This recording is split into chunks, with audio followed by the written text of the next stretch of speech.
when you are pricing against other companies, that like I'm pricing maybe smoke alarms, but not bird guard, and you're pricing bird guard, but not smoke alarms. It's kind of like, for the customer's benefit, we both need to be pricing smoke alarms and bird guard, so they actually have apples with apples, and not having one company saying, "Oh, you don't need smoke alarms. It's it's going to be positioned here. You've got one on your landing. That'll be fine."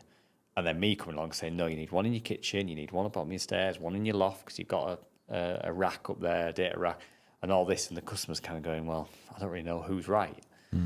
So I think that's the tricky thing, is whatever does end up coming out to help prevent fire protection, because I think there is a bit of steam behind it now, is where does it go to make it an even kind of playing field for all of us that are in the industry?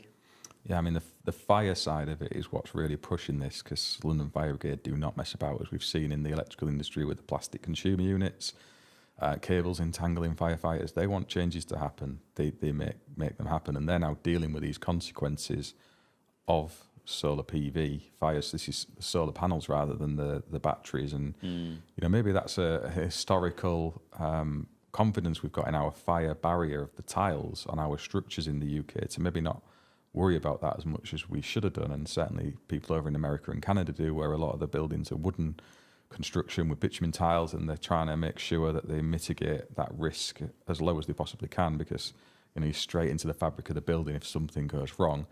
Whereas in our case, you'd hope it burns out on top of your tile rather than gets into your house. That isn't how it plays out. It does still get through that.